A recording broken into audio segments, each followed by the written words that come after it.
no more. I am delivered. I don't like men no more. I said I like women. Women. That was a funny one, right? That's a classic. Should we be offended that you saved the gay video for me and Nick to come on? Well, Jason, I'm not even kidding. I was gonna wait, like play it later on and be like, well, Jason, we have some good news about Jason tonight. But I made Rob load a couple of videos in here because I don't know how to share my screen. So I'm like, Rob, you have to load videos into the thing for me. So I got this one too.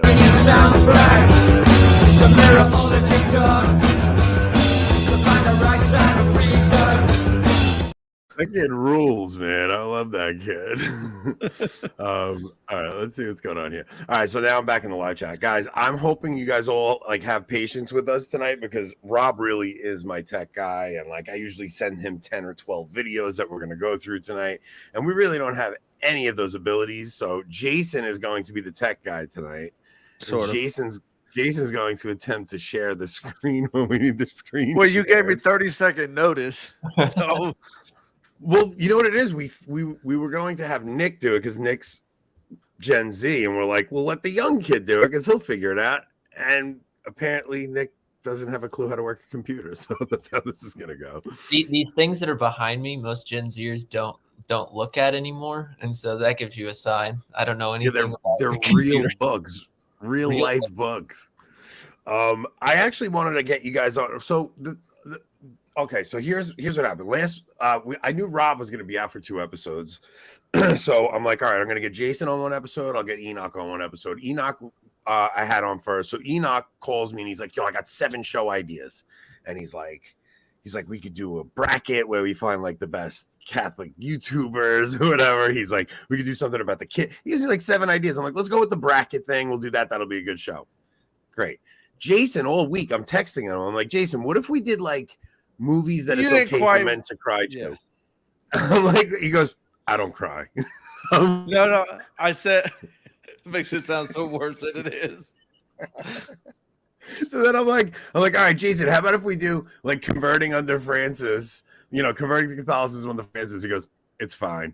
I'm like, Jason, you're not giving me anything here. What are we gonna it's fine was a joke because you've always asked me in the past, hey, can you come on trivia? Or, hey, can you come on here? And I'm like, we'll see.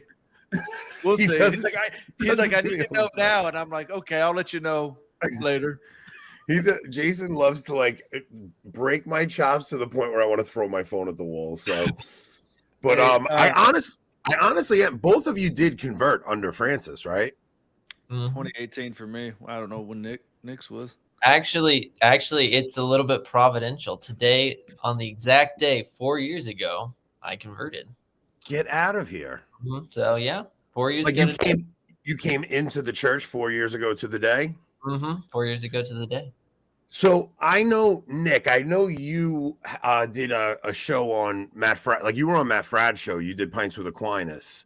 And you were on with like 2 other guys, right?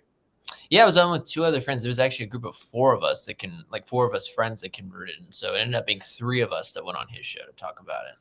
So you had a group of 4 guys that you were friends with, and all of you basically studied your way into the church? More or less. It originally started as a Bible study with 2 primary goals. The first goal being to combat sin in our personal lives, because at the time we were all, freshmen, sophomore, and undergrad in college. And so trying to figure out like how you navigate secular university while being also, striving for holiness. But then also at the same time, we also wanted to know the truth because we didn't feel that any of the Protestant sects that were talking to us or preaching to us had the truth. And most of those Protestant sects were kind of like, your praise banner, rock and roll style, non-denominational churches. And so we never felt like they were actually giving us any substance. And so I, being the history nerd, kind of ended up being the catalyst of saying, okay, I've studied theology most of my life in bits and pieces, but I want to go back and say, what did the early church believe in? And that was the catalyst that eventually, got us studying all these various subjects. And then lo and behold, we all end up converting. And all of us came from fairly anti-Catholic backgrounds. So it is quite a miracle. All right, I'm gonna dig into that a little because Jason, I'll get to you in a second. But are you still friends with those guys? Do you guys still talk? What's the situation? Yeah, so two of them are actually in seminary, a diocesan seminary, to be priests, and so it's pretty cool. And then the third, he is one of the most, like, I would say, artistically brilliant individuals I've ever met. Artistic in the context of like computer and photography work, and so he actually went ahead and He moved across the country, but he actually works for his fraternity, his like larger college fraternity. He got a degree in basically anything you could think of that has to do with video editing and stuff like that. And he does fantastic work. And so all of them are continuing in faith. And so we all keep in contact as much as you can, being split up across the country, and also having full-time lives, if you will, whether that be jobs or school. But yeah, we keep in touch. It's all good. So okay. So now you guys all sit and you guys decide to get into a Bible study, and you're trying to combat sin and all this. Now, what is the first domino that you're like, uh-oh, this is a little too Catholic? What's going on here? Like, is it a church father? What was it? Yeah, so it was interesting. So my background, just for the viewers to know, I was originally, I always debate, am I a convert or am I a revert? Because I was technically baptized in the Catholic Church at 6 months old. But at 6 months, my mom, which wasn't Catholic at all, and my dad, who was very much so just a cultural Catholic, they just started going to the world of non-denominationalism. And so practically speaking, for 19 to 20 years of my life, that was all I knew. But when I say that's all I knew, it was in the practical sense, because I was actually studying all different forms of theology from a very young age. And I mean like 6 or 7, starting to get into being like, oh, what does the Bible say about this? What does the Bible say about that? And so by the time I was actually 2021, I was very much so what you would just call a fundagelical, right? Pretty fundamentalist. It's a good term. I like that. Right? Pretty anti-Catholic. And when I say anti-Catholic, I mean, not just the classics like the Pope is the Antichrist, but the See of Rome itself is the Antichrist, going back persecuting Christians throughout all eternity, if you will. And that, Mary and the saints, it's idol worship, et cetera, or vain repetitions, right? Which you'll see a little bit later in this video as you're going to pull up one of these clips. Yeah, well, wait, real quick, because that's kind of why I'm asking this background. Because Jason, you come from Church of Christ. Like I'm gonna ask you both a little bit of background, and then we're gonna dive into, just to give everybody a heads up of where we're going. We're going to dive into that kid going into the Catholic Church with the rosary thing. Amy, we're also going to discuss this tonight, the disgusting news with the Dodgers. We're also going to discuss the incorruptible nun, but I'm just asking everybody to bear with me while I just kind of set the stage, because Nick and Jason both have very interesting background stories of how they came into the church. So you're coming from this anti-Catholic background, thinking the See of Rome itself has been persecuting Christians throughout all of Christian history. Yeah, exactly. And I think the first major domino to hit was not so much anything intellectual, but was something very personal. And when I say personal, it could come off to the ears of some as very subjective, but I'll tell you why it's not. I was hyper, and I mean hyper scrupulous at the time of my conversion. And when I say hyper scrupulous, I mean my particular brand of fundamentalism had a very Calvinistic flair, but a Calvinistic flair in the true sense of it being double predestination. So God electing some for heaven and actively willing damnation for others. And so I actually believed, and think of how bad this is. I actually believed for quite a long time that any action, right, that a person commits who is not saved, right? A person commits who's not saved is a sin. So whether that be, them just waking up in the morning, brushing their teeth, putting their shoes on, if you're not in grace, right, sovereign grace, then it's just sin. And I was struggling to know whether or not I was truly saved or not. And what was the catalyst for me was actually a friend of mine inviting me to go to Mass, and me resisting it so much, but then just out of courtesy deciding to go. And the catalyst was the gospel for that day was the story of the prodigal son. And it hit me like a freight train, in the sense that I just felt very much so the Lord saying, it's time to come home to your father.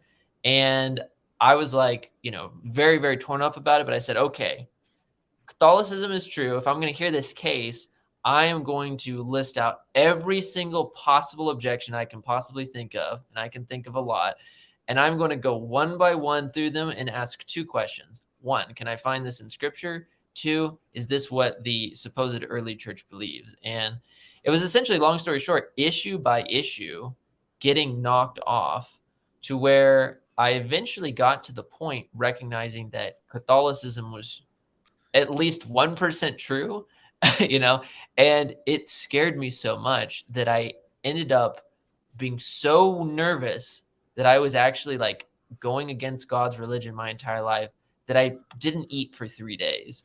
And it wasn't me fasting and prayer. It was just food was repulsive to my senses because I was so terrified that I had been fighting against God's religion, calling it the Antichrist's faith my entire life. And talk about fear of God. Yeah. Right?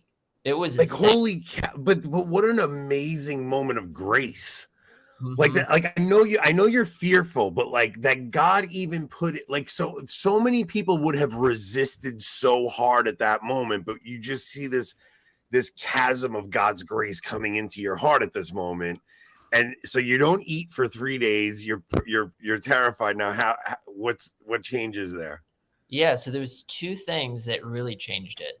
So one was very practical, and then the one was very mystical. So the practical thing is I had by this time gotten intellectually convinced of Catholicism, but I was just still like, trying to find some excuse somewhere, trying to find, is there one early church father that says that baptism is just a symbol? Is it anywhere out there? Can I possibly find my Baptist faith, if you will? And I had read through in my intellectual journey the Roman Catechism, the Catechism of the Council of Trent, because I, as a theology nerd, already knew about V2 and what we in the Protestant world called the real Catholics versus the new Catholics. That was actually wait a minute. Are you serious? So I've never met a Protestant that even understood that there was a Vatican II, and it's like, as a Catholic, I did not know this until. I mean, I was raised in a very Catholic home. I have 8 siblings. I went to the new Mass growing up my whole life. I didn't know the traditional Latin Mass existed until Summorum Pontificum.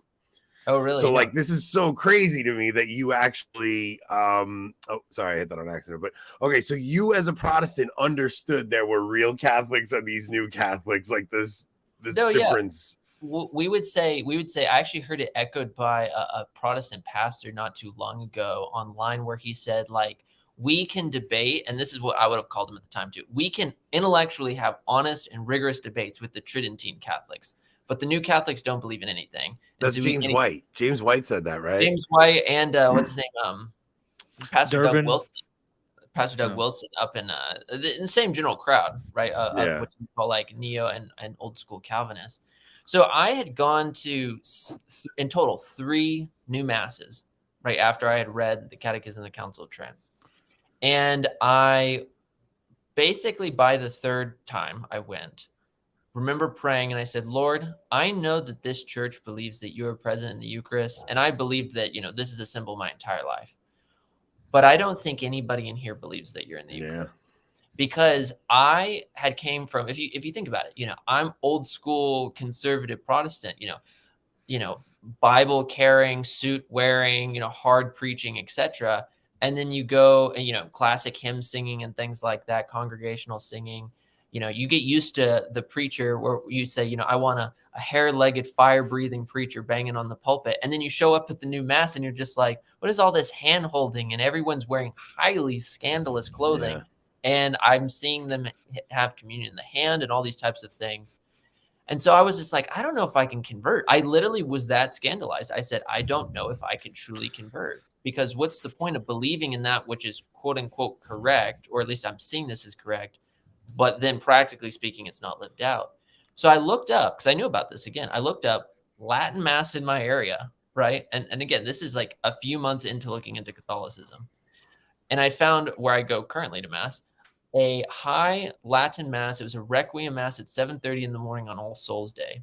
I show up, sit in the very back row, and it ended up being like the 1605 polyphonic, like Queen Victoria edition. Holy cow. And I was just blown away. I remember when the Scola started, I remember saying to my dad, this has to be a recording. There's absolutely no way people sound this good. Like, it was just insane. And what was so beautiful is I saw finally. Wait a minute. I gotta stop you. Your dad is with you? Yeah, I took my dad along. I was like, you want to just come along and experience this with me? Now your dad was a cultural Catholic, then goes evangelical, raises you evangelical, and you drag him to a Latin high mass. Mm-hmm. What are your parents thinking during this whole conversion phase? So I was so nervous, not gonna lie, about the potential conversion phase, because I honestly thought, I knew my dad is a very like phlegmatic kind of chill guy. So I thought that at the most he would just basically be like, well, as long as you're following Christ, it's good enough. Very kind of cultural indifferentism, if you will. My mom, I had no clue, because she was brought up in like that old school missionary Baptist world. And I remember from like the age 6, 7, 9, hearing my mom saying things like, the Catholic Church has the blood of millions on their hands, hearing stuff like that. And so I was like, oh no, they're going to flip. And so I remember just taking my dad, and he was just like, yeah, this was very pretty. He kind of thought of almost like a symphony experience for him. Yeah. But the way he looked at it, he was just like, this is their way of worshiping God, and that's beautiful. Well, fast forward, what ended up happening is that in that mass, I finally saw all of the faith that I had been reading about come visibly now in the room. You saw both the theology and the prayer become so distinct. And what was crazy is that I went back. I had to keep going back. I just kept going back. And you can't receive yet. No, yeah, I knew that. I couldn't receive yet. And it was so hard, because I was just like, this is absolutely insane. And so the last thing is that what finally pushed me over the edge was, I was there intellectually. The mass, it was definitely drawing me more and more. But the last thing that ended up happening was Enoch. Okay, he is the funniest human being on the planet. I hate his guts. I'm sorry. I didn't mean to cut you off. It was just funny. I'd like to meet Enoch one day. He seems like you're gonna do a get to know. I'm setting you two up for a get to know, because first off, Nick, I heard your conversion story on Frad's channel, but because there was 3 of you, I didn't get to hear all of this. Like, this is like, I can't believe all this. And then we're going to get to Jason's next. So I know Jason's sitting there. I feel bad that he's just sitting there silently, but this is insane. So, all right. So I'm used to sitting in silence. Don't worry. Yeah. All right. So pick back up. I'm sorry. I didn't mean to cut you off. No, you're good. I was there intellectually. I basically every single argument that I had in that long list was checked off, because my faith had been completely wrecked by the early fathers. Yeah. They completely destroyed my faith. And I was now believing in something very different, something very ancient, very beautiful. And then I was also going to a mass that was very ancient, very beautiful. But there was still that last little, if you will, emotional holdout, right, that was inside of me. And I remember one day this was a long time ago, but I was working at a grocery store at the time, and I decided to volunteer and pick up a couple extra hours. And this happened to be the day after Thanksgiving. And where I was at the time, it was extremely cold. It was extremely wet. It was raining outside, and I was pushing carts in the rain. And this was at 5 a.m. all by myself out in this massive parking lot. And I just break down crying, because all these debates and all these what ifs are raging in my head, because it's on the one hand, I see all of my intellectual questions being answered. But on the other hand, I have this practical, life that I've lived that says, if you become Catholic, you will not be saved, and wow, you will go to hell, because you are going to be essentially following the Antichrist team. And this just battles pulling back and forth. So finally, I say to myself, and again, this may sound very subjective. I'm not saying this is an absolute objective if you're learning about Catholicism. This is just my personal experience, what I'm about to say. I remember in that moment finally just saying, okay, if anyone knows whether or not Catholicism is true, it's going to be this one linchpin. It has to be Mary. It has to be Mary. Mm-hmm. And so I remember in the parking lot, my emotions feeling like an absolute hurricane, just going everywhere. And me for the first time just saying, Mary, I don't know if you can hear me. I don't know if God is going to be angry at me for praying this. I don't know if you're going to be mad at me for praying this, but I don't know what to do. I am torn between these two completely polar opposite sides. Show me what the truth is. And in that moment, it was insane. It was one of the most insane spiritual experiences I've ever experienced. And I'm not a charismatic at all, right? I just was baptized in this insane supernatural peace. And I knew that Mary had answered my prayer. And I knew and I had the grace in that moment to say, okay, I'm going to become Catholic. So when I went home, I got on the phone. My parents were gone at the time. And of all the cities that they were in traveling, it was Rome. And holy cow. And I'm like, Mom, Dad, I don't know what you're going to say, but I'm going to become Catholic. And like, I know, I love you. I know you guys love me, but this is just the conviction that I've been led to. And surprisingly, they were both completely fine with it. And it's been 4 years, but what has transpired is that I have brought them now probably 20 times to the Latin Mass. And they've gone from being, somewhat anti-Catholic to now my Protestant mom asking me, hey, when are you going to adoration? I'd love to go with you. No way. Nick, okay, I have to add a few things here. First off, you are one of my favorite, like, I love the way your mind works, right? Like, when I listen to you on Meaning of Catholic, like, I watch the way, like, they'll come up with a topic, and I watch the way you study things and lay them out in such a phenomenal intellectual fashion. Like, I have never been so blown away by such like an intellect like yours. Like, I totally understand why your channel is the traditional Thomist. Like, you really do think like a Thomist. All of that, like, I've never heard such an interesting conversion story, and I've heard 100 conversion stories. That is such an amazing thing. And to see that your parents are actually starting to soften their hearts to it, and that your mother would want to go to adoration, because really the central question is, if Jesus is present in that Eucharist, it's like, how can you? It's the pearl of great price. Like, how can you not? And now I know, Jason's story I know is coming from a totally different perspective, because Jason's was mainly about authority, right? Jason, like, you really did struggle with authority. Well, partly, but Nick reminded me when he told his parents, when I told my grandmother, who I grew up with my grandparents, for people that don't know, so my grandmother was like my mother, right? When I approached her, me and my wife, that we were becoming Catholic, at first, the way I was wording it, she thought I was telling her we were getting a divorce. And I was like, no, that's not it. So she was like, oh my gosh, you made my heart drop. And I was like, well, hold that heart for a second, because this is probably about to it was just because for people that don't know, among a lot of Protestant denominations, they allow divorce and remarriage, but actually within the Churches of Christ are very, very strict on divorce and remarriage. Only death, or in cases of adultery, will they allow it. But you should have let me go first, because mine's going to pale in comparison to his. No, so the two main things that I always say that made me start thinking about Catholicism was the real presence of the Eucharist, and also authority, right?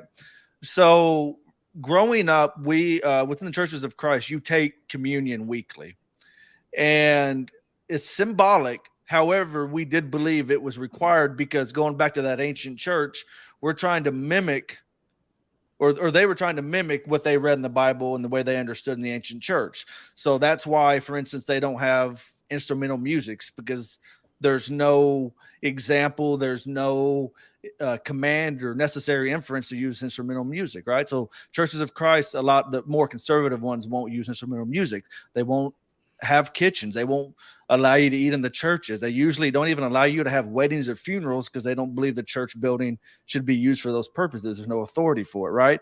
So I grew up in a background where it was really hammered into you that you have to have the authority to do the things that you do, right? So I remember years growing up, going back to my point of the communion, was because when I would help as a young kid, as a teenager, and even into adulthood, serve the Lord's Supper to the congregation, sometimes you were tasked to say the prayer for the bread and for the wine, right? And almost everybody would always say these are emblems, or this is symbolic of, your blood shed on the cross. But I always struggled with that, because when I would read the Bread of Life discourse, those weren't Jesus's words, right? Jesus didn't say this is a symbol, this is an emblem of my body. He didn't say that there or at the Last Supper. And I used to talk to my grandma about it, and she actually had a hard time with that as well. And her response to me was always, I don't know how, but I think it's more than just symbolic. There's some type of spiritual communion or something like that, because Jesus doesn't say that. So when I would lead prayers, I would say, this is Christ's body, or this is or however I would word it, right? And you would have people come up to you sometimes and go, Jason, you got to be careful saying that, because it kind of sounds Catholic when you're saying that, because we don't really believe that this is really his body and blood, right? And my response was, I'm just quoting Jesus verbatim. I mean, that's all I'm doing. I'm quoting scripture. Yeah. So as I got older, I really, like I said, I already had authority in my mind. And so then I struggled with this for years. Well, probably about a year before I actually started RCIA, and when I moved to Texas, we were living in Wyoming. I had reached out to one of the churches there, and actually was supposed to meet with the priest to start RCIA and all that, but I kind of blew it off and never went. And funny story is, during that same time period, I actually had a scheduled vasectomy, because we had just had our 4th kid. I was going to go get a vasectomy. And me and my wife, we went to go visit Mount Rushmore. And on the way back, I was like, the main reason is because I was like, dude, I'm kind of scared to go into the needle, do all this stuff. And everybody kept saying it's not that big of a deal. But if I'm honest, I was kind of nervous about it. So I called the doctor as we were driving back, and I told him, I said, look, I'm going to have to reschedule. I'm not ready for this right now. And either that night or the next night or whenever, my wife had asked me about it. And I said, well, you do know that the Catholics say it's a sin to get a vasectomy. And she goes, yeah, but we ain't Catholic. How did you even know that? How did you even know that? The reason I knew it, I think a lot of it, my knowledge of it came from anti-Catholic rhetoric, in the sense that when we would talk about the sin of Onan, it was always, well, he didn't follow through with giving his brother, offspring to carry on his lineage, right?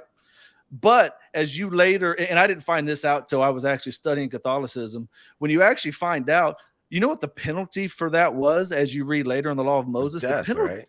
No. If you refuse, yeah, it was not a capital offense. So I started questioning in my mind. I said, well, if under the Law of Moses, when Moses gave the law, if not following through with this, like Onan didn't, got him killed, then it wasn't the fact that he didn't have children with his brother. Oh, I see what you're widow. saying. It was not passing on the line. It wasn't a capital offense. Yeah, but that what was Onan did was a capital offense. What Onan did. So right. When you really start looking at that, you're like, well, why did he die? Well, the only logical explanation was because he spilt his seed. Right. That's what the scripture says. He spilled his seed outside of her, and God struck him dead. So, I was thinking about that for, I don't know, a while. And now that we're Catholic, since I didn't get it, now we've had 2 kids since then. So, it was a moment of grace for sure. Yeah. I've never looked at it that way, but yeah, definitely. So then we moved back to Texas, I don't know, January of 2018. And I would drive by a Catholic church, probably 5 minutes from my house every day to go to work. And one February, I just stopped in, talked to them, started RCIA. And my wife went with me the first time. She wasn't really like vehemently opposed. Yeah, she wasn't where I was, but she was like, whatever you need to do to figure things out, I support you. But she wasn't going to the RCIA and mass with me and stuff like that, because I was missing Wednesday night Bible studies. I was missing. You were a big part of your other church, though, right? Like, you were very active in this other church. Not as much since I'd moved back. No. What about your wife? Was your wife active in the church? As much as women were allowed to be. Women in churches of Christ, women did not lead prayer. They didn't teach. They didn't. The only Bible classes they taught they're were more for little Catholic children than the new Catholic. Yeah. So there's a coming home. There's a coming home episode where they have 3 or 4 former Church of Christ converts on the show, and one of them actually became a Catholic priest, and he said that he believes it's harder for Church of Christ people to convert to Catholicism because they're closer to the truth than many other Protestant denominations. They believe in the necessity of baptism. They believe in the importance of, at least receiving Holy Communion, weekly. They reject once saved, always saved, faith alone. They don't believe in any of that. The list goes on. So like a lot of their fundamental beliefs, they're very close to what Catholics believe. Yeah. So then I just started looking at, I'm trying to remember here, Authority. I had missed a lot of, church services over there. And then when my wife finally came around to it, and I'd never pushed it on my wife, right? Like I would talk to her about it, and from the books or talks that I would listen to, and then she would ask questions. And probably July of that year, she started RCIA with me, and I was going out of town for work, and it was like 8 or 9 p.m. And when my wife, it was on a Wednesday, and when my wife had told some of her friends that why she wasn't at Wednesday night Bible study, they came over that night, like immediately as I'm trying to leave, because the church, if you're in the Church of Christ, you believe that's the real church. That's the real church. And if you're not a member of that church, you are damning yourself to hell. Now, you talk to the older generations, they will say that. The younger generations won't say it explicitly like that, but ultimately, that's what they believe. Mm-hmm. So my wife was kind of freaking out about it there. I'm trying to remember if there's any other major points. Like I said, mine is nothing compared to Nick's. I mean, listen, it's an act of God moving your heart and bringing you to the truth of the Catholic faith. So Nick said he went line by line, intellectually of all his objections to it, and that's not how I worked, right? Like once I came around to accepting the authority of the church, and I was still in RCIA when I did this, and everything, there were some things that I still struggled with, like Holy Eucharist, how for a millennia they only the laity would only receive the host, right? And the church teaches Christ is fully present, body, blood, soul, and divinity in the smallest particle of the host, right? But when I would read scripture, I would read Jesus gave them bread and wine and all that. So I would see an example. So that was something I struggled with. And even after I had already accepted that teaching of the church, for a while, months up leading to confirmation, being accepted into the church, I still struggled with that. But I said, you know what? If I accept the authority of the church, which I've already acknowledged that I do, then just because I don't fully understand this right now, I will defer my judgment to the churches, and hopefully one day God will bring me. And now I have no issue with it, but it's like at some point I don't know, you just got to rely on the grace of God, that I may not understand something, but that doesn't mean that I have the right to reject it. Right. Mm-hmm. And, so I accepted several things on that. And I do remember Tim Staples has a book called Behold Thy Mother. I was flying to Bakersfield, California, and I was reading that book. I was about halfway through, and I was reading it, and out of nowhere I said out loud, I said, Mary is my mother. Like, just because I can't remember exactly what it was, but I had read something in that book that at that point it convinced me, and I've never had another issue. Like, I didn't have issues with Mary as a mother of God, the dogmas, because the very first RCIA class I went to was on Mary and dogmas. And I was actually, my very first RCIA, I'm sitting in this class with like 20, 30 other people. And I'm defending the title Mary, Mother of God, to other potential converts because I was like, to me, it was just a logical conclusion. If I believe Jesus is God and Mary is his mother, well, she's the mother of God, right? So, so in that moment on that plane, you basically you fell in love with her as your mother. Yeah. I was at that point. I had no issue, and I had my friend Heath, who we've had on our show, and he's been on Trivia.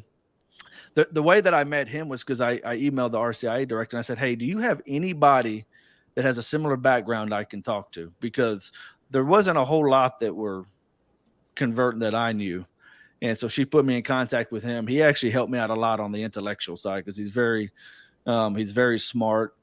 2018 on Feast of Christ the King and the new calendar is when we were confirmed in the church. And unlike Nick, I didn't actually know there was a difference between that there was a Vatican II, that the Mass had changed. So when I first started going to Mass, it was very strange, foreign, and uncomfortable to me because you got to remember, I come from a church where you sing 5 songs a cappella, preacher gets up, he talks, you come down, you sing 1 or 2 more songs, you have a few prayers at the beginning, middle, and end, and that's your service, right? So it was very foreign. I remember I would see other other groups like your Anglicans and stuff like that, and I would see their services, and I would think, oh, they broke off from the Catholics because look, they're copying the Catholic Mass, right? In RCIA, one of the teachers had basically told us that there was no really after Vatican, because somebody brought it up. The only thing after Vatican II was they just took out a lot of the unnecessary things, the repetitive things, and made it simpler and put it in the vernacular for people. So that's what I believed. And then I listened to Taylor Marshall. I found an FSSP parish. I was like, I want to check. He's talking about the Latin Mass. What the heck is this? So then I went to it, and it was at that point, much like Nick, that I was like, this is the faith I've been studying, because you can ask my wife. One of my complaints to her going into the church was I would tell her verbatim, this seems very watered down, like from the truth. Everybody's wishy-washy. Like I even had a debate with one of the teachers in RCIA because he was telling us basically, it doesn't really matter if you convert. You don't have to be Catholic to be saved, and this and that. And they were going on about Billy Graham, who I'm not a fan of Billy Graham, never have been, right? And I spoke up and I was like, if it doesn't matter, then why are any of us here? I said, why am I uprooting me, my wife, my kids, our friends and family? Why am I disappointing family members and friends? And I have friends that don't talk to me really anymore. Why am I doing this if it doesn't matter? Yeah. It does matter. See, it's funny that you're both saying that, though, because even for me, like I'm studying Dr. Hahn's work and I'm hearing all these things. And as a Catholic brought up in the Catholic faith, until I went to the traditional Mass, the faith that I was learning and the faith that I was practicing didn't click properly. And it was like, once I went to the traditional Mass, it all clicked together. So, all right. So now you guys are both in around about the same amount of time. What has that been like for you under Francis, Nick? How have you handled coming in under Francis? Because especially like you're saying, since the council, things have changed a lot. Like, how have you really, have you been struggling with that? Have you kind of just said, okay, I just trust that God has things under control. It's still his church. What's your perspective on that? Yeah, that's a big question, not gonna lie. So you don't have to say anything themselves. It's more just about how are you processing a lot of the difficulties. Yeah, no, it's a good question. So when I was in the process of converting, I remember, this is what was interesting. I remember, I don't even know how old I was. I'd have to do the math, but I remember actually watching the live stream of when Pope Francis was elected Pope. So I remember seeing him as a Protestant, seeing him come out on the terrace in Rome and seeing all of that. And I remember as a Protestant hearing all these things that were very odd in the media, right? Very, very early on. And so, I remember hearing the, who am I to judge comment, like very, very early on. And I remember thinking this, oh man, this is really, really weird. This is already starting to kind of show me that, Rome is the whore of Babylon. It's just coming out more and more, But when I came into the church, one of the major and truly stumbling blocks was, as I was researching the truth of the Catholic faith, it was the synod, the Amazonian synod was going on. And then all of a sudden on everything Catholic on media, you see Pachamama. And, I don't know what was worse, Pachamama or the people who cope about Pachamama. Like it was so incredibly scandalous for someone who was already slightly uncomfortable at this point, working on trying to accept sacred imagery, to now seeing people, whether or not you think it was Our Lady or not, doing this weird style, dance around this wooden figure and bowing down. It was not Our Lady, and I'm not going to pretend it was. Yeah, no, I mean, like they can say, oh, well, the presenter says that it's Our Lady, but I'm just like, look, man, this is highly, highly scandalous. Also, it doesn't make sense that it's, they say it's, it's for the Amazon, like Our Lady of the Amazon, when the statue comes from like Peruvian origins. Yeah. So it doesn't make sense. But yeah, it was highly scandalous. But then whenever I came into the church, the way I started to have to deal with this is that I had to kind of do a very serious and intellectual study of the crisis. And I don't think that there are a lot of good, full, consistent studies out there on the subject of the history of the crisis and also how you deal with these things. Because to be honest, when I look through the comment sections of videos that have to do with, either the latest dust ups in Rome about something or about the crisis in general, I do seem to see one of two things for the most part. Either traditionalists either rightly being upset and or giving, in my opinion, very weak arguments for traditionalism. And then I also see on the other end of it, either very weak arguments in support of what's going on, just being like, well, if the Pope said it, it's good enough for me. Or these like highly elongated 3-hour long videos trying to justify a 5-worded sentence or something. And it's like I told one of my friends who's interested in making some Catholic YouTube, I said, a lot of Catholic YouTube has devolved down into being the personal lawyers of Pope Francis. Like it has kind of gotten ridiculous.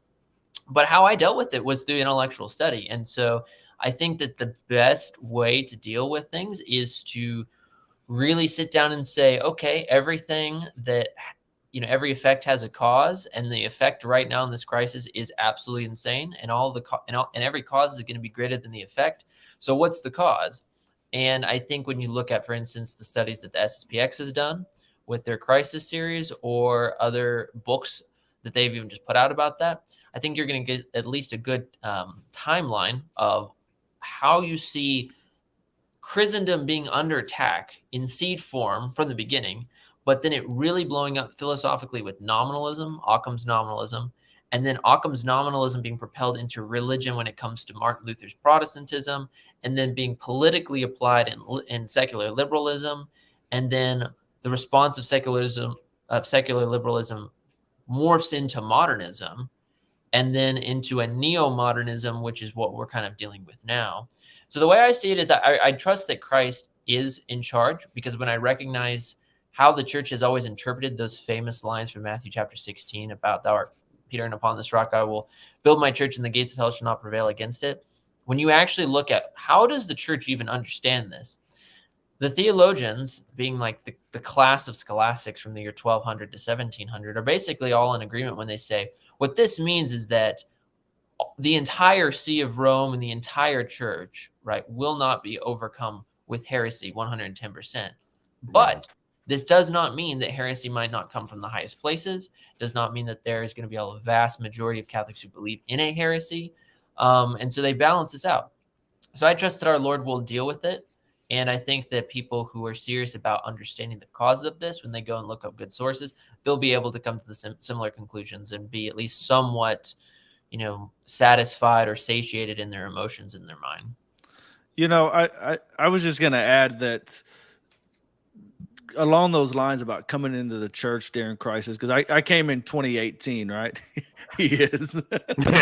No, listen, Nick, Nick, I'm not even kidding. I love hearing you talk. Like, I am riveted by everything you say, man. I really enjoy everything that you say. It's so awesome. Go ahead, Jason. I'm sorry. I was just gonna say. So during the time coming in during the crisis, because in 2018 there was another big sex scandal, and I remember sitting around RCIA and several people crying about the thing, struggling. Should I stay in the program? Should I not? So I actually looked towards the Old Testament for my comfort in the crisis, because in the Old Testament you see the nation of Israel, you see the Israelites go up, and then they crash because of their unfaithfulness, of their spiritual adultery, of all these things, doing horrible things. And they had kings and other leaders who were just horrible people all around, worse than anything we've ever seen, right? Yeah. Horrible people. But they never ceased to be God's people in the Old Testament. The Israelites were always God's people, no matter how horrible the leadership was. So I looked at that today in the church, and I say, regardless of how bad things get, if I stay within the bosom of Christ, within his church, I will be God, a son of God. I will be with the people of God. And ultimately Jesus in his time is his church. If there is a problem, which I'm not, which I believe there is, but Jesus will take care of it in his time. So while these topics should be discussed and be debated, and we should be fighting for truth, at the same time, I feel like sometimes we might overwhelm ourselves so much trying to be in control, because ultimately our worry, as Jesus even says in the Gospels, our worry isn't going to change anything. When God's timing, who is perfect, decides it is time to right this ship, it will happen, regardless of how much worry worry that I do. So I just looked to the Old Testament and said, I just want to be an Orthodox Catholic who is living the faith the best I can, and God in his timing will sort everything out. That's funny you say that, because that is a very similar view to mine. And especially when you see, really understanding that the story of Judas is so baked into the whole story of salvation history from the beginning. And it starts with Cain and Abel, where Cain kills Abel. And it runs through when Joseph gets sold by his brothers, and then you have Christ's brother betray him and sell him in for 30 pieces of silver. The story of Judas is so baked into the story that it's 100% by looking to the past and seeing it through typology, you can see that this has happened many times through salvation history, and we're just in a time of unfaithfulness. And I think everybody really does just need to stay within the ark and just trust, just like Jason said, trust that God will handle things in his time. Now, going from this, I want to jump off. Jason, do you think we can pull the video up of the kid in the church? Yeah. Because we have an update. Yeah. I'll pull that up. But can I just add one thing real quick? Yeah, of course. I saw a comment. I don't know if you've seen it up here. A lady called Shelly Anderson. Her name is Shelly Anderson, and she says that she's not Catholic, but she feels a really strong pull to be in the church lately.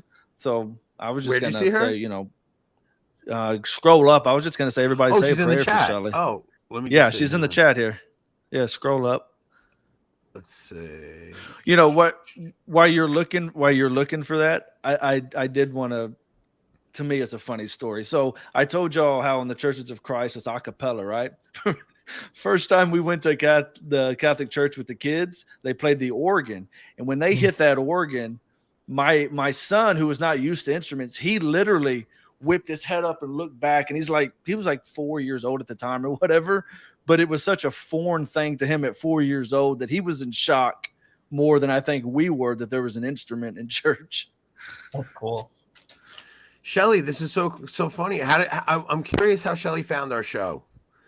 I'm very curious. So she's a Methodist. So I'm very close to converting. I was raised Methodist, but have had a feeling I needed to convert, but just didn't. The past 6 months, the calling has been very strong. So, yeah, everybody pray for Shelly. That's for sure. But, Jason, you wanted to actually say a prayer for her? Or did you just want to mention it? Say it again? No, I was just going to say just everybody pray for her. I think that's cool. Okay. I thought you wanted to actually read a prayer. She's no. She's listening in and all that to this show. I do remember during my conversion about praying. I don't know if you necessarily had this same thought, Nick. Are you single? Mm-hmm.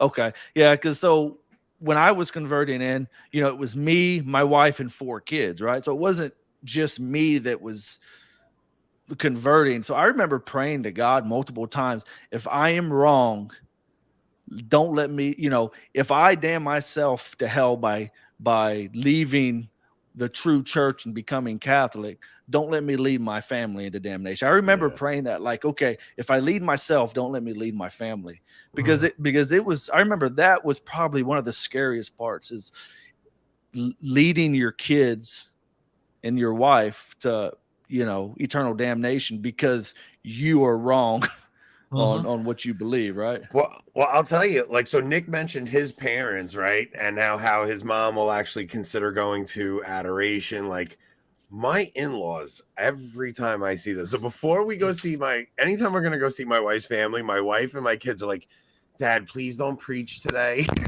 But it's like, I can't help it. First off, and the last time I saw them on Mother's Day, scripture came up, and I told them, I started talking to them about scripture and just started telling them how just how Jesus is the new Moses, and I started showing them some of these things from scripture, showing how the story of Mary is prefigured in Eve, and that why Jesus calls her woman is because Adam calls Eve woman. All these things I go through, like, this whole thing. As they're leaving, my wife's grandmother, who's a Lutheran, she's the matriarch Lutheran of the family, pulls my wife aside and she goes, Nicole, I'm so proud of Anthony. I really think that he should be doing something with the kids. He just knows his Bible so well, and he's just so smart. I'm dying laughing listening to it, because my kids and my wife are like, don't preach. But it's like, I got my in-laws to come to a Latin mass.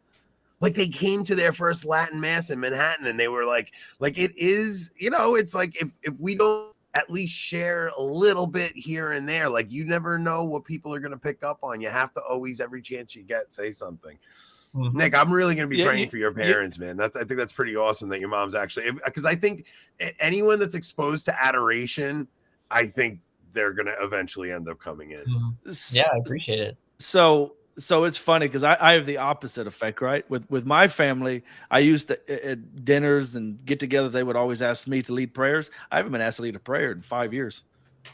Yeah. But you want me to pull up this video? I've got it right here. Yeah, let's pull the video up, and so for anybody that didn't see this Protestant kid who decided he was going to go into a Catholic church in Texas, right? Yeah, I think it was in Houston somewhere. Yeah, it's actually here in Houston downtown. Is it sharing? Okay, here we go. All right, let's see. Can you make it bigger, Jason? You click This on is heresy. The rosary is heresy. Mother Mary is nothing. It's about knowing Jesus Christ. I'm telling you, you cannot exalt Mary. You cannot exalt Mary. You can't exalt Mary. Run from Catholicism. The rosary, and Jesus tells us to sway away from repetitive prayer. This is real. And the real great now is the churches with this religion and this churchianity, and they're not even going to the biblical way of doing it. So there's this funny thing in Protestantism where they say Jesus came to abolish religion. Right? It's a common trope you hear. Jesus came to abolish religion, which is such a preposterous thing. I'm curious how you guys think it would be handled if that happened in your parish. Because this guy, he's smart. He went into a daily mass. It's a bunch of old people there. He was very smart the way he went about it. He knew, let me go on a Wednesday afternoon, because if I go on a Sunday, the place is going to be packed. How do you think your parish would handle this if it was on a Sunday mass and with the people that go to your traditional Latin mass parish? Yeah, that's so. Well, at least it speaks from how I think they would react. He'd be out there really, really quick. So all of the ushers are very, very young. Fathers of 10 plus kids, all packing underneath the suits. Yeah. And so, what state do you live in? Texas. Yeah, great state of Texas. Oh wow, that's great. You live in the hill country, don't you? Yeah, we live in the hill country, so it's I go to mass in Austin, so Socialist Republic of Austin, I do not envy you going to Austin. Oh. Austin, there's a reason that Austin fell from like in the top 5 to the top 40. I won't go too much of a tangent, but let's just put it this way. It's trying its best to become San Francisco in both policies and feces on the sidewalk. And so, yeah, it's bad. But he'd be hauled out pretty quick. This idea that like Christ came to abolish religion, I think is one of the dumbest theological assertions that has ever been proposed. Yeah.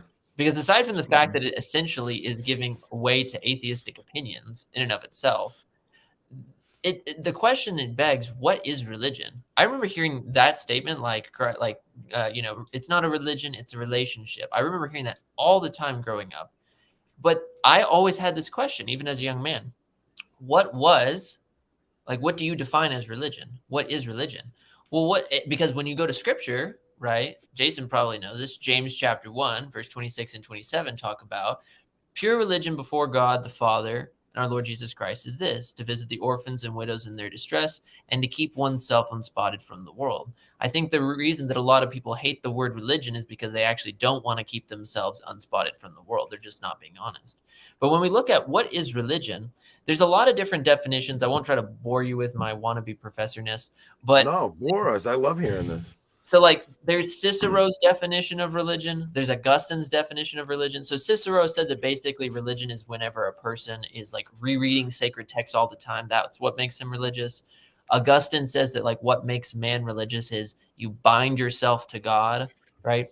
And then St. Thomas Aquinas, I think it's in the second part of the second part, question 82, 83, somewhere in there. St. Thomas covers the virtue and the subject of religion. And he says that first off, religion, objectively speaking, is going to be, you could say, sure, it's rereading sacred texts, but it's actually going to be binding oneself and by God's grace orienting yourself towards the beatific vision. So having the charity of God through sanctifying grace in the soul and living out a life of virtue and letting grace heal nature through frequent reception of the sacraments. But the virtue of religion, which is the subjective portion of religion, is actually going to be a habit. It's going to be a virtue in which man renders to God the justice that we owe him as being subordinate creatures who are created by him. And this is chiefly done through the action of sacrifice, the highest action being the sacrifice of the Mass. So when people say it's not a religion, it's a relationship, I say no. Only through religion can you have a relationship, because only through virtue, through right ordered living, through holiness, and ultimately through the death of Christ being the highest action of religion, and through objectively binding yourself to God, can you have a relationship? God is a personal being, so of course we have to have a relationship with him. You can't have a God technically and it not be a personal being, philosophically. So we bind ourselves to him, and he is our end, he is our all.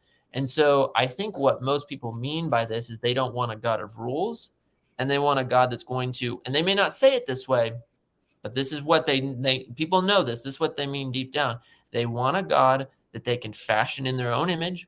In their own image. Buddy. You hear this in statements like, and I hate to say this, but like, Jesus is my homeboy, things like that. You hear these very blasphemous statements where they lower the deity of our Lord. They make him nothing more than a... Oh, Nick, I'm so sorry. I hit that on accident. I'm so sorry. You're good.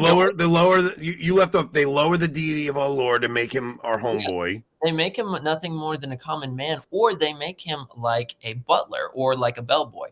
I will pray to this being when I want something. And you see how this is manifested in, on the one hand, the prosperity gospel movement, where all religion is I give money, God gives me material things. It's not about my incorporeal, immaterial soul being healed by the nature of God, but it's my physical, corporeal being that's wounded by sin is now being gratified by physical pleasures. It's so satanic. It's so evil. It's so wicked. And when we really think about it, that's what it means. And so when a young man goes into a church and says, it's not about religion, it's about relationship, or these blasphemous things about Our Lady saying, this is, what do you call it? Vain prayer. Our Lady is vain nothing and repetitive, repetitive prayer. Yeah. And vain repetitions is different from even repetitive prayer, because just break down what the sentence means. Vain repetitions. So vain meaning there's no end, or you could say even rooted in vanity. So you're trying to attract attention to yourself, and then you're repeating these things. This goes to what the Pharisees were doing when they were in the streets trying to appear religious in front of other people in the context of holy, and they're just repeating these things to make themselves look good. This is not humbling oneself and entrusting yourself to whom our Lord entrusted his disciple to, the beloved disciple to at the cross, and saying, pray to her, meditate on these mysteries of my life, of my death, of my resurrection, and of my future coming. And so I think he's just deceived in so many ways. It's very sad.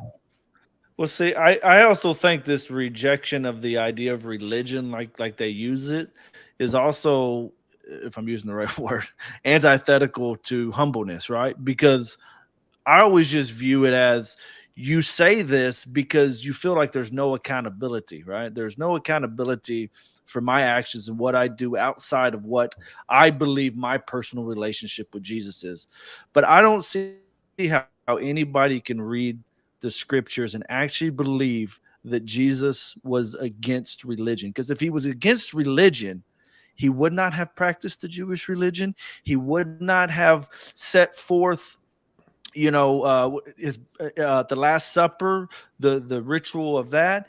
And then if you understand how divine inspiration works, yes, through St. Paul, St. Peter, Jesus may not, because, you also hear people say, well, Jesus didn't say that. But if you understand how divine inspiration works, the Holy Spirit, which is the Godhead is a Trinity. They're all, on the same, the same wavelength there. It is essentially God through the Holy Spirit, Jesus in agreement, teaching these things through St. Paul, through St. Peter, and they are setting up churches. I mean, you cannot deny that they were setting up churches, not some mythical, invisible church where, oh, I have a personal relationship there, I'm part of the church. I think they would see those as separate churches, but really it comes to a fundamental misunderstanding of the covenantal structure of how God reveals himself in the Old Testament. So nowhere does Jesus say, I have come to abolish the covenantal structure of the people of God. God literally makes covenants with his people throughout salvation. Well, he says, I came to fulfill, not destroy, too. What is he? But he makes the final covenant is the covenant in his blood. Now, I think also, Nick, what they're saying when they say God came to abolish religion is they think our sacraments in the Catholic Church are the same as the old works of the old law. So even when Paul is talking about works won't save you, Paul's not talking about works of love. He's not talking about works of kindness and things like that. He's talking about circumcision. Yeah, well, no, the Dead Sea Scrolls actually reveal more into this works of the law. So Dr. John Bergsma, he has a book about the Dead Sea Scrolls, and he writes in that book that outside of St. Paul and anywhere in ancient literature, you will not find, you can Google it, but you will not find works of the law anywhere outside St. Paul in the ancient literature, ancient world. They discovered the Dead Sea Scrolls, and guess what they found? They found the phrase works of the law. And do you know what works of the law referred to in the Dead Sea Scrolls? Like you're saying, these ritual hand cleanings, these ritual, I've got to purify my vessels and all that. Nowhere did works of the law in the Dead Sea Scrolls refer to, say, almsgiving or good works and good deeds and living. What's that? Yeah. Not like murdering someone. These like the truth. Exactly. Yeah. So what we find through the Dead Sea Scrolls is that Paul is probably referencing these works of the laws that the Dead Sea Scrolls were, that the Essenes were writing about, right? So the Catholic Church once again was vindicated in its teaching on works of the law, whereas the generic Protestant version was shown to be made up. Really. Yeah, when they say that, when they're talking about religion, they're talking about the structural church, the Catholic structural church, and they're saying that Jesus came to abolish that, but that's not at all what he came to do. He actually came and founded a church, and he gave us a new covenant with new sacraments that all mean something. So now the diocese actually put out a statement about this, and Jason has the statement. So, Jason, why don't you pull it up? So the diocese actually gave the priest a heads up on how to handle this. And, real quick, though. So Nick was saying that he would be removed real quick, right? Mm-hmm. I think I would swing at him. Like, I feel like I know we're supposed to turn the other cheek, and I feel like I know we're supposed to love our enemies. But at the same time, there comes a point where it's like, you do not come into a Catholic mass during our highest point of sacrifice and liturgy and insult my mother. And I don't know if the line of, I mean, I would confess it after, but I think my emotions would be running so high that I might take a swing at him over that. I mean, you do not, I don't know if it's the Italian in me. It's like, you're not talking about my mother, bro. Like, you would at least get more physical besides a push. Yeah, I would hurt him, I think. Yeah, I would at least grab the shirt, you know?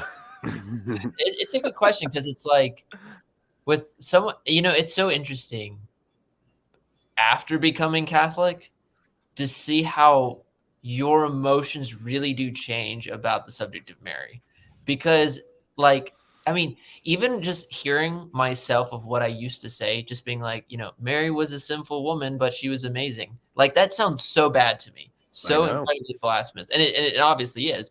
But I just like, how could I say such a thing? But for I mean, those people, they actually believe that is the case. They'll say, you know, like, what's so special about her, you know?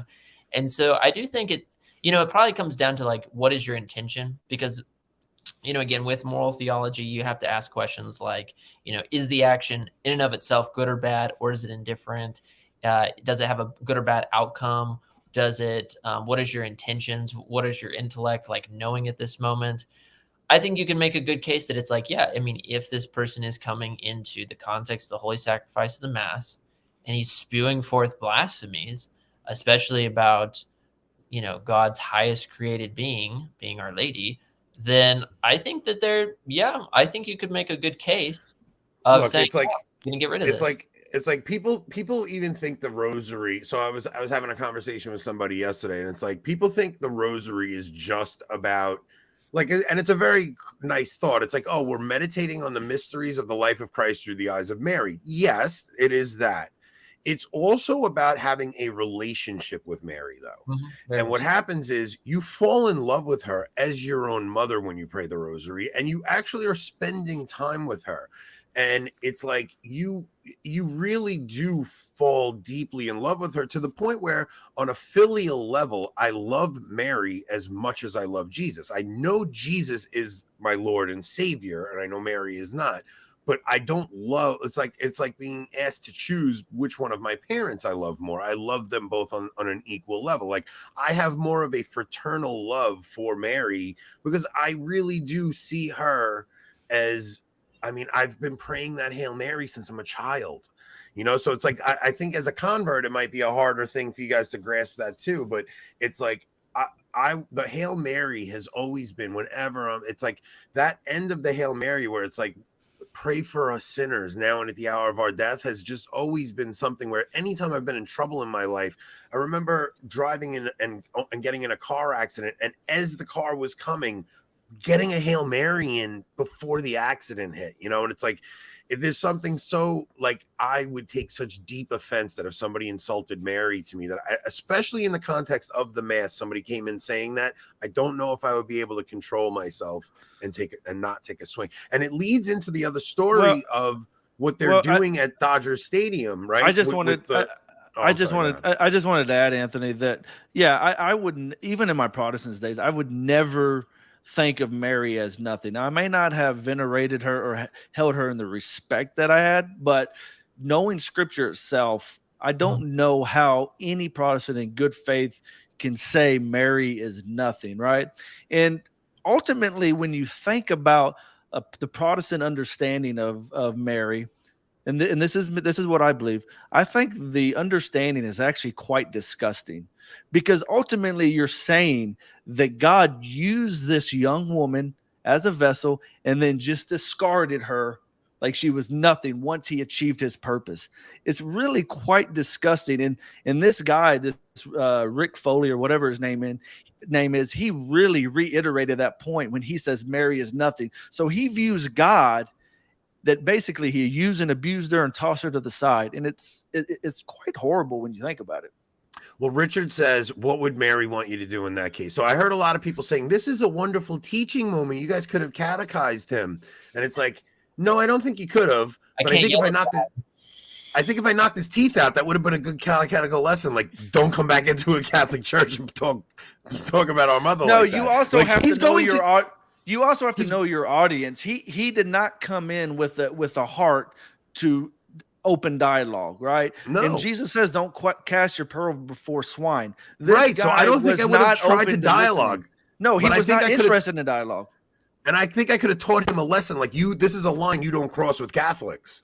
And it also goes to this thing that's going on at with the LA Dodgers, where they're allowing these disgusting mockery of Catholic nuns who have literally changed the face of the earth through their between their prayer and their, I mean, you're talking about contemplative nuns have literally led God's spirit across the face of the earth like you couldn't imagine. And then just their works of charity and their corporal works of mercy to go in and have these disgusting men dress up with their face painted like demons and call themselves the Sisters Perpetual Indulgence. Like, it's an appropriate name because they are overindulging themselves, but it is such a mockery. Like, it's making me angry that Catholics are not doing anything about these things at this point. I live in New York, and I am so mad at myself that I did not go to that St. Paul's Church in Manhattan when that God is Trans exhibit happened. Like, I'm really angry at myself that I did not go there and rip those paintings down. And Cardinal Dolan just made them take the sign down and let them keep the paintings up. And it's really been going over. Like, I even talked to Jason about it the other day. I'm like, I really feel like I'm a coward for not doing something about that. Well, yeah. I was actually thinking about this today. You're talking about the great things that the sisters have done for us. A while back, me and Mark interviewed a sister from the congregation of the Benedictines of Mary, Sister Mary Joseph.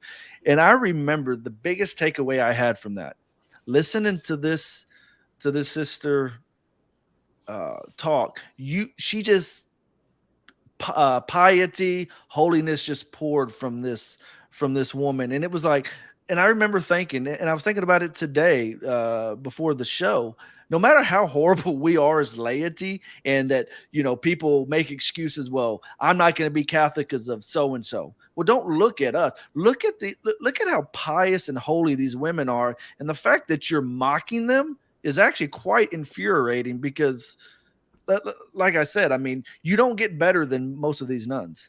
Now, wasn't that nun from the same order as the incorruptible nun? I believe so. I believe that's what Mark said. Yeah. So, Nick, what do you think? Because Nick has actually been going to protest these drag events. Like, Nick has been doing this with the men you're doing it with the men from your parish, right? Yeah, we have men from the diocesan TLM, a couple TLMs that are diocesan, and from the SSPX, all coming together, and even people from the Novus Ordo. It's like I said in my last video, we don't act like Catholic YouTube when we're protesting the devil. We don't throw crap at each other for minuscule reasons or try to expose each other. One thing that you said, Anthony, I appreciate so much, which is just, on the one hand, it's so infuriating, these things going on. But I think what is more infuriating is not seeing Catholics do something about it. Like, think about this. If you were to compare, right, the two largest monotheistic religions, right, Christianity and Islam, if there's a reason why leftists know that they can get away with picking on us and not with the other team. And the reason is because so many Catholics from these past several generations have let them do this. They have said, well, I don't like it. It offends me, but like, what can I do against it? Hollywood's such a big system, or the school system's so big. It's just me and my friends. I can't do anything about it. But then let's look at where we've gone. We went from, in just my short lifetime, 2014, homosexual quote unquote marriage is legalized, to, well, no, you must bake our wedding cakes, to, oh, well, you must respect my pronouns, to, I want to take your children to a drag show, to now, no, I will teach your children what gender they are in schools. And I will mock your faith in a way and you can do nothing. And you want me to show you a way that I believe that the mocking is actually a positive affirmation of the Catholic faith? Because this was something else I was thinking during my conversion. Christ said that his people and his church would be persecuted, right? Because they first persecuted me. Name another Christian group that is more mocked, persecuted, so on and so forth than the Catholic Church. Well, it's like the Satanists when they do a black mass, they mock Catholicism. As horrible as it is, it can also shows be it's true. Yeah, shows it's true. But Nick, how did you guys organize your event to go and protest that? Because I'm really I want to figure out how I could do this in New York, because this thing in New York is really upsetting me, and that nobody has done anything. I mean, I feel like if we would have protested it, maybe Cardinal Dolan would have put his foot down a little, but because he's getting all the pushback from the Rainbow side and nothing from us. Can I ask you a question real quick, Anthony, about New York and that trans exhibit? Real quick. It's not super serious, but I was thinking about this. Like I said, it's not serious at all. But do you think that if this had happened, say, in the 1940s or 1950s, 1930s, when the mob in New York was pretty hardcore, right? I guess. Do you think they would have allowed something like this? And if they wouldn't, what about today? Because I was thinking, a lot of the mobsters are quote unquote. Are you telling Catholic. Me I should go make some phone calls to family members? Because I might have to. Potentially, but I was thinking about that today. I was like, I wonder if the mob would have. But I'm more curious. I'm more curious how Nick actually, how those guys actually figured out how to organize like that. What did you guys do to get people together? Yeah, so on the one hand, it's an absolute travesty when bishops aren't doing anything about this. I listened to today that interview that Matt Fradd had with I'm blanking on Calvin Robinson. Thank you. And when Calvin Robinson told about how I related so much with Calvin Robinson, because he said when he got asked to do that debate at Oxford, I felt so much like him, because I thought, who am I? There's so many more qualified men to debate for our Lord. But there's literally no one else doing it, and I feel I must say something, or else I will die. Right? It's kind of it's like a David moment almost. It's just who is this giant blaspheming the name of the Lord?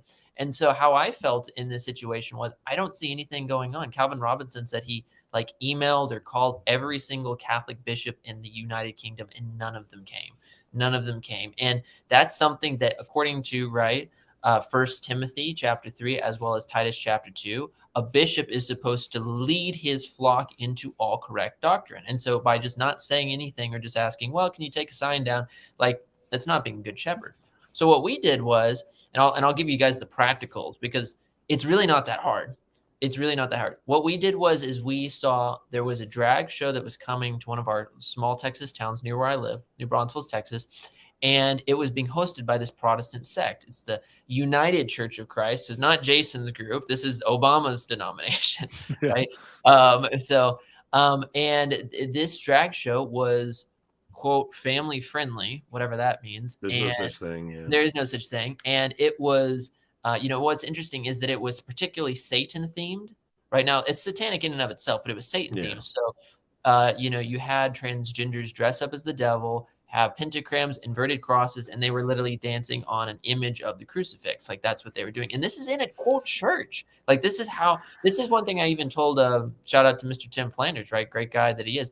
I told him, I said, even if you guys are really on the ecumenical train, right, which I'm not, but even if you guys are, Protestantism is so different than it was in the 60s that it just doesn't even matter. And so what we did was we said, no, we're not gonna have this, because what leftists want to do is they want to do two things. One, they want to gaslight people on the right, broadly speaking, into thinking that you're the only one, and that you're going to lose the culture war, and that it's all over, just a matter of time, And then two, they want to penetrate small town America, because in small town America, we're not as affected, for the most part, as quickly as the big cities are. But they know if we can. Yeah, it's if we can strike the deep South, if we can break into the heart of the deep South, then we can win. And so we knew this. And so what we did was I said, okay, I called some friends and I said, look, I'm not seeing any parishes talk about this. Maybe they know about it. Maybe they don't know about it. But let's organize and let's do something about it. So step number one, if you guys want to do something like this, first off, I recommend just find five guys that you're friends with, and then say, okay, let's go and protest this.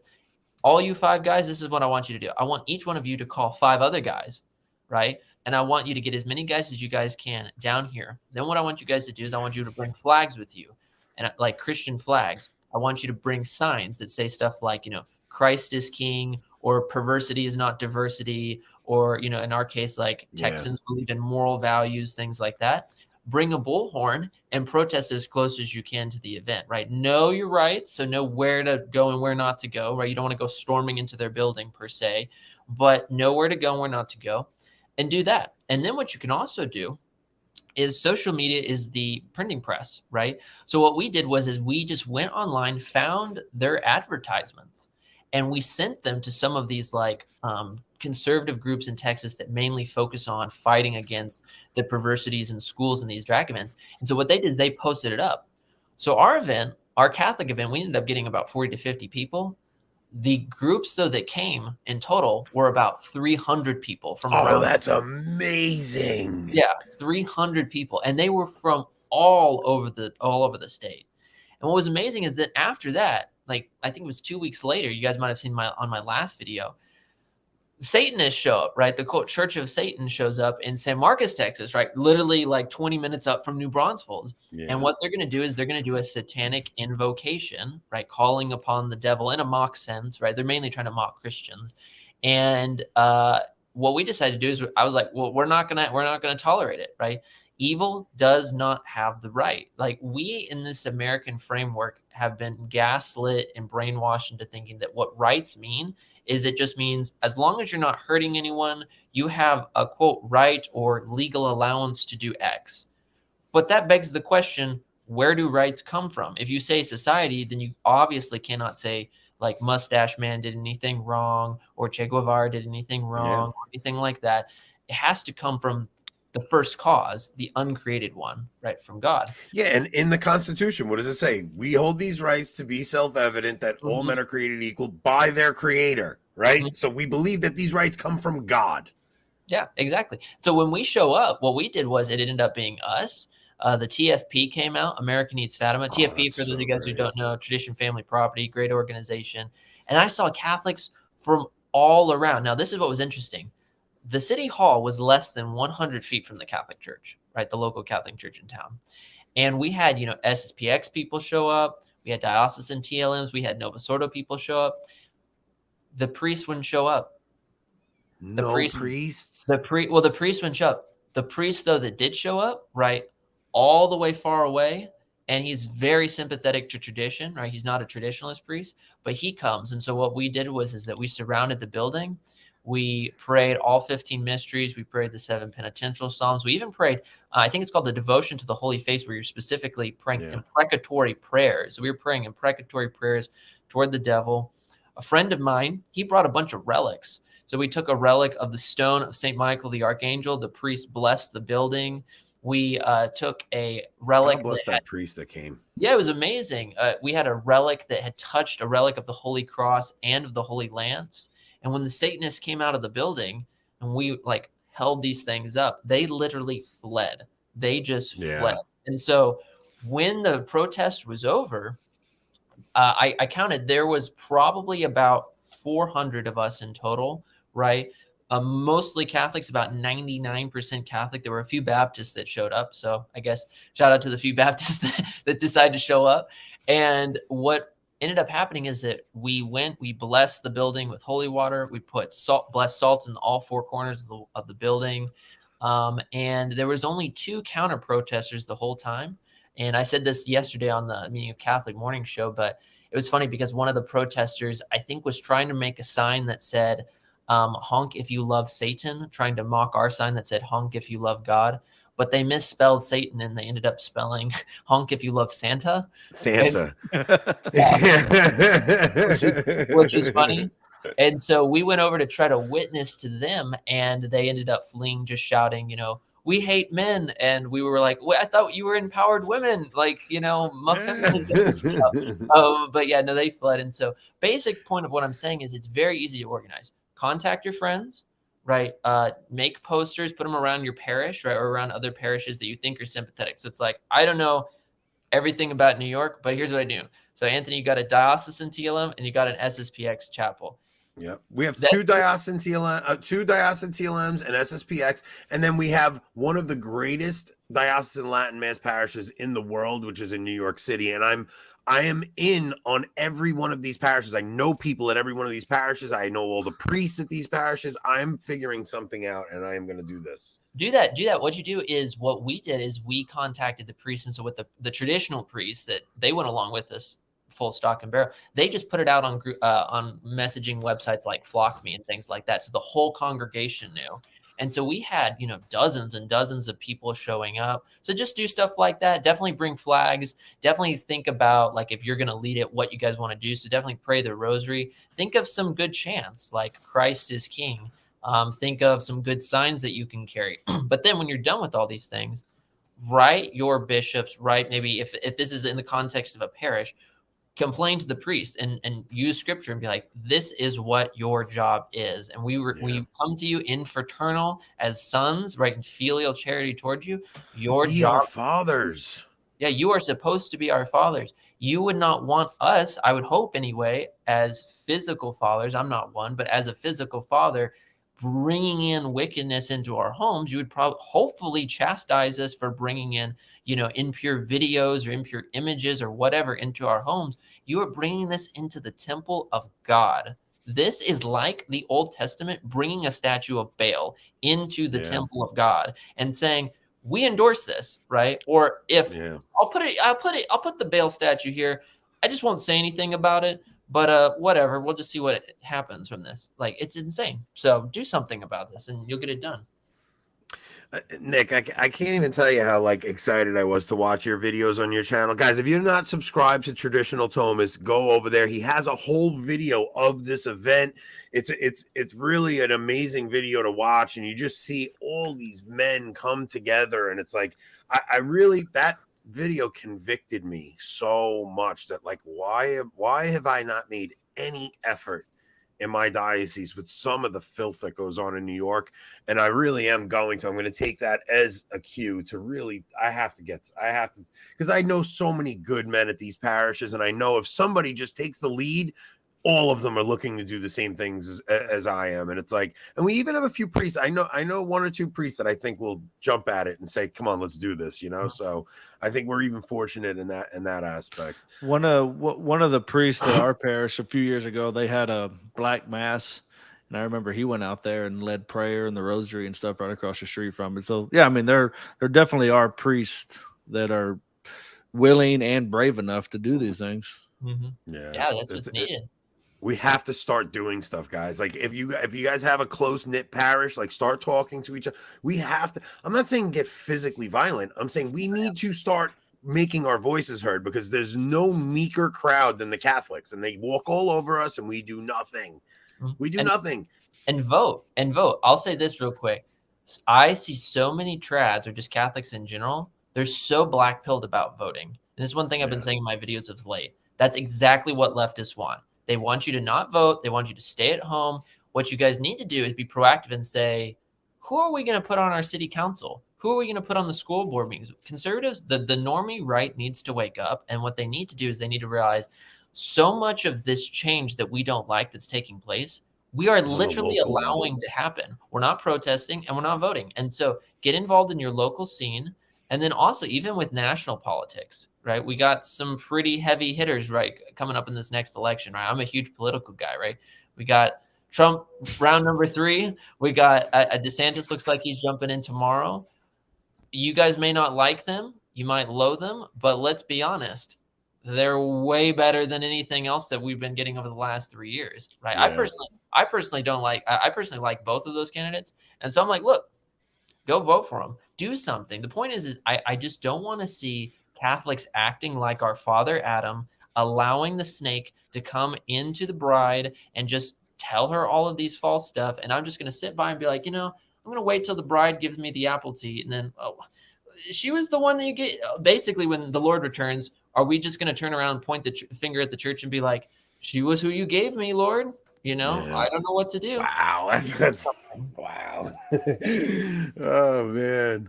I tell you, man, it's really so. We're gonna have Joshua Charles on Thursday, and Joshua Charles, there's never been somebody who I had one conversation with, and I have devoured everything he's had. Then I had another so when you guys hear the conversation with Joshua Charles on Thursday, it's going to be a very deep theological conversation. We're going to get into a lot of the things that are going to explain a lot of the things going on in the church, a lot of the things that we even like touched on slightly on this episode, but really the Danielic mystery episodes that Rob and I did, we're going to go deeper into that because Joshua Charles is a really, really deep thinker, and I'm really excited to have him on. But it does touch on this, and he was Mike Pence's speechwriter during the Trump presidency. So he has so many, so many things about what you were saying about like rights and things like that like really cut deep to the issue about like freedom, like the freedom of speech is not what people think it really is. Like you don't really have freedom of speech. And when Christians say that, they're not really thinking about the implications of that. Like, do you think you really have the freedom to commit blasphemy and say whatever you want? You don't. Like, that's not actually correct. Like the Constitution may say, oh, we hold, we that this God-given right to freedom of speech. You don't have a God-given right to say whatever you want. So we're going to probably touch on some of that stuff with him too. We're going to wrap this one up. We always try to keep it at an hour and a half. I cannot believe how exciting this episode was. You both had such great conversion stories. Jason, I always love having you on. Nick, you blew my mind tonight, man. I'm like one of your biggest fans, man. I love that I got to have you on without the trivia setting and we got to actually have a real conversation. So we're definitely going to get you back on. Let me speak for Rob real quick. Go ahead. So this misunderstanding of freedom, which people have fundamentally misunderstand what freedom actually is, right, today, but it's probably linked to the Masons and stuff at the founding of this country, which is why we have a misunderstanding of freedom of speech. I think Rob would say something like that. So let me fill in for Rob. Yeah, no, there's definitely a truth to it.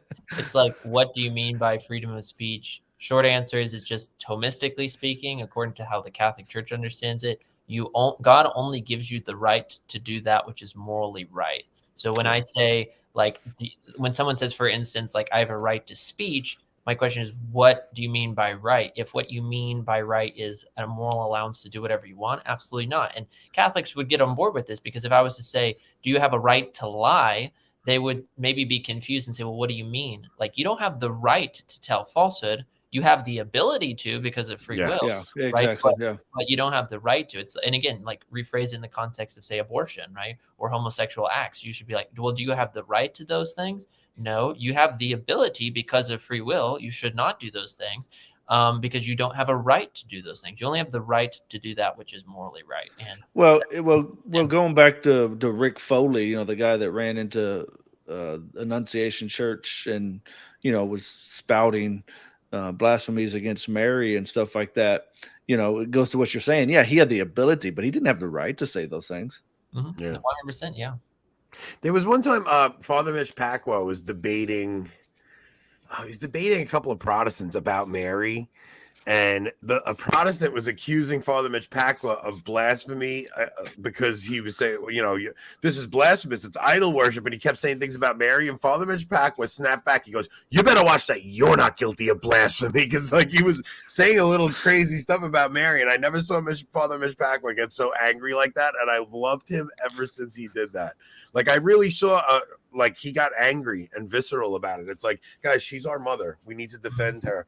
And she's Christ's mother too. So I don't know. I have such a deep love for Our Lady that, like, if somebody says the wrong thing about her in front of me, I don't know. I'm going to have to beg the Lord's forgiveness for how I act. Nick was just talking about, people being black-pilled, and I'm not going to go into a whole spiel on that because I agree and disagree with Nick on that. But I did have this conversation similar to with my girls the other day, because I guess if I'm using the term right, I still not sure what red-pilled and blue-pilled, but picking on what you said, you said black-pilled, right? So black-pilled means you're hopeless. Okay. Okay. So red-pilled. Red-pilled. I have my own opinion of what red pill is, but I think red pill is just, you understand that the narrative they're feeding you is nonsense, and what the media is telling you is total nonsense. Like, that's all red pill means. Black pill means you've lost all hope. So I picked up, what black pill meant based on what Nick was saying there. I think I'm more black pilled on national elections. And I was kind of having that conversation with my girls, but at the end of the day, in our current structure in the U.S., yes, I agree with Nick in the local election, because that's where you hold your most power, right? As a voter in the local election, because it may be you versus 2,000 instead of you versus 10 million people, 100 million, or whatever, national level. Which brings up another point about why the election of senators should not be by popular vote, because you're taking away the power of the voter on a state and local level. So yeah, I am black pilled in a lot of ways on national level politics, but I do think that we as Catholics can enact the most change by getting involved with your local school. Well, I think boards, that's what as far Nick as was voting, really your saying. City councils and stuff. Yeah, I'm agreeing Nick with him. wasn't in that just aspect. saying vote in those. Nick was saying get the men in your parish to run for these offices, because we need to, like, men that think like us to actually run for these positions. But it also needs to be the right temperament and right type of person, right? Because I'm not it. Outside of a very small percentage, most politicians are absolutely horrible people, and good people don't get involved in politics most of the time. Why? Because they're not willing to put their families through the scrutiny and the hatred that they will go through. So most politicians that are, especially on a national level, are all about self, and that's pretty self-evident in many ways. So if you are the right type of person, or somebody, I would say get involved at a small local level. But at a national level, it's going to be very hard to enact any meaningful change at a national level. You used to be surprised, because, like, here's a good example. Roe v. Wade, right? It takes a long time, but it takes the right person at the right time to get a person in there to where it gets overturned. And so, on the one hand, I understand, and I agree with you on there. Yeah, because it's like, I agree with you. I think especially after 2020, a lot of people were just absolutely black pilled, and I understand. And I think it was to Lauren Kay, as long as you're Catholic pilled, that's the only pill you really need at the end of the day. But what we need to understand is this. There are so many statistics that, if you really want to, and you can boil down and look into, to recognize that this next election is going to be very, very different. Because I'm not trying to get into election conspiracies or whether stuff has happened or not, but let's just put it this way. There's been some major defortification going on over the last couple of years. Yeah.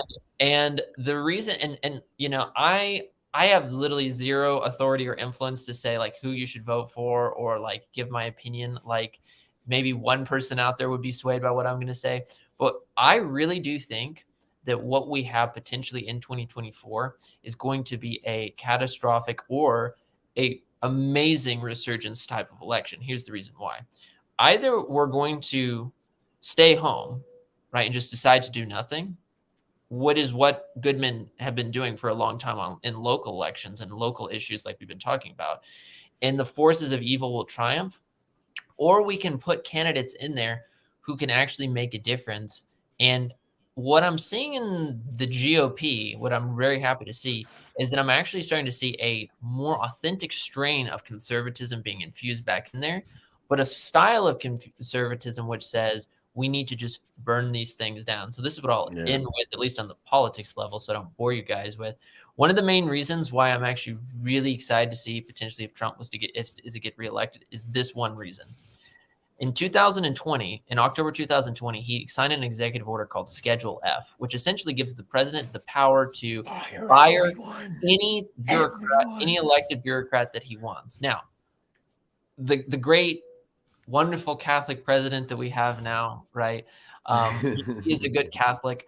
That he rescinded that, like, one of the very first days that he was in office. But this is now top priority potentially for the Trump campaign. So whether you like Trump or not, like, in the context of being on the right, Trump is now a bull in a china shop.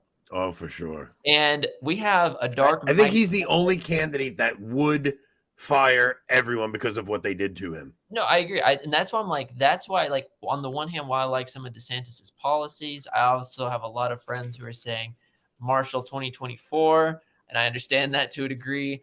My main issue is I'm like, look, I try to be a little bit of a realist. As a Thomist, I'm a moderate realist, right? I want to see this system, right, get, and I'm going to use harsh language, but burned down, meaning I want to see the structures of the bureaucracy, which are the main issues, torn down by, even if he's not the best candidate. I saw some people in the chat saying, why vote for the lesser of two evils? It's still evil.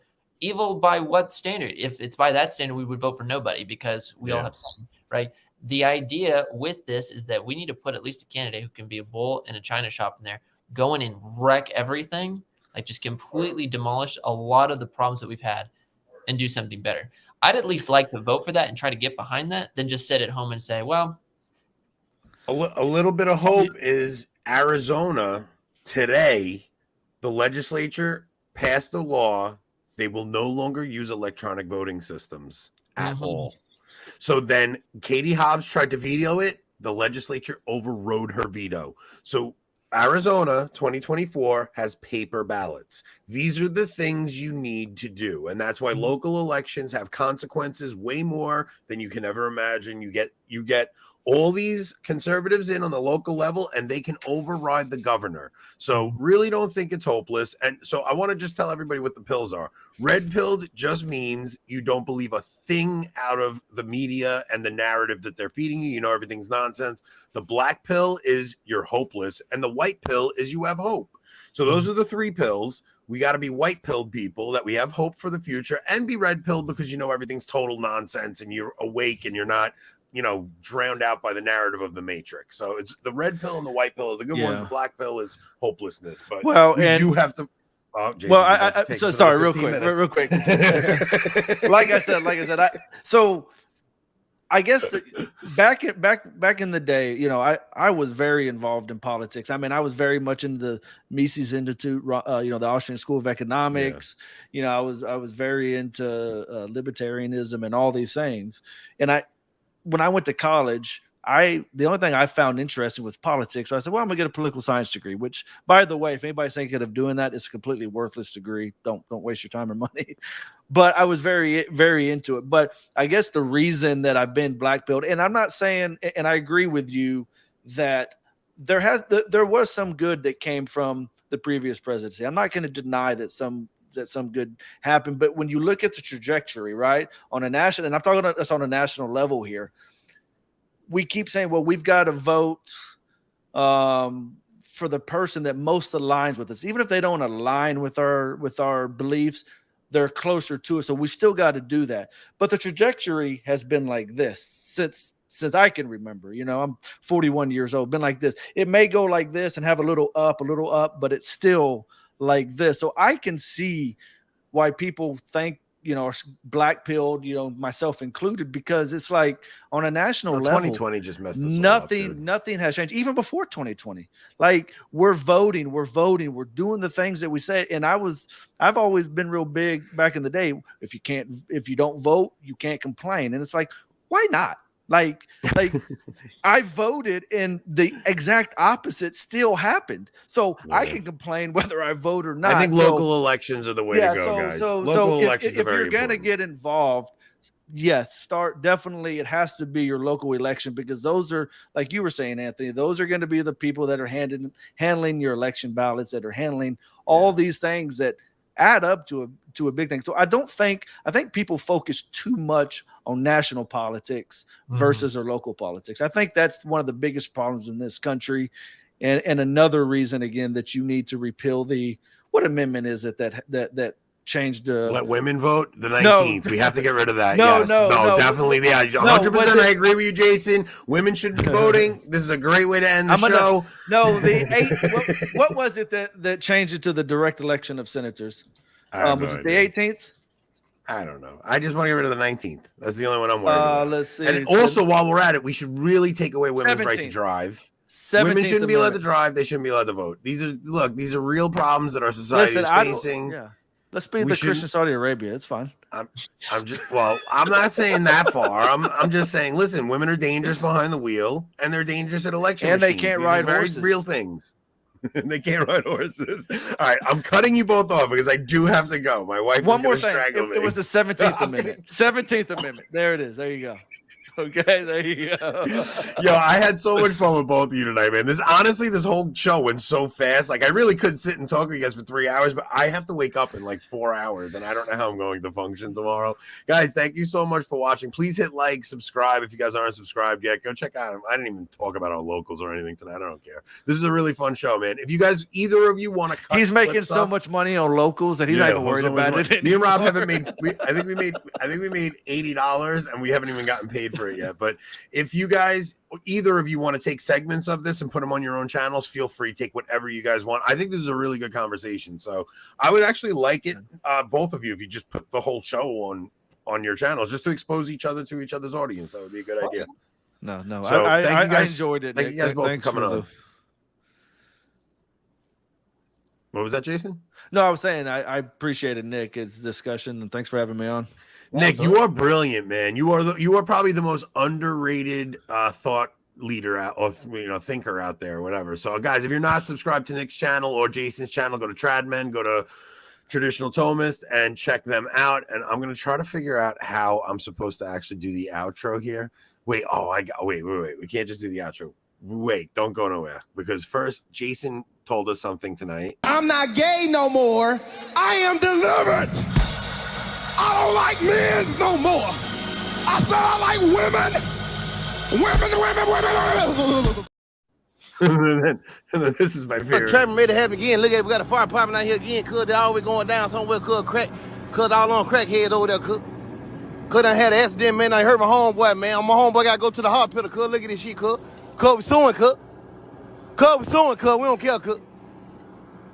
This goes out to all you men out there who are inclined to submit yourself to the lowest faculties in the most pathetic manner. You effeminate man think you were created in order to consume endless amount of pleasure without any consequences? Put your damn video games and smartphones down and pick up something heavy. Do something arduous for once. Pray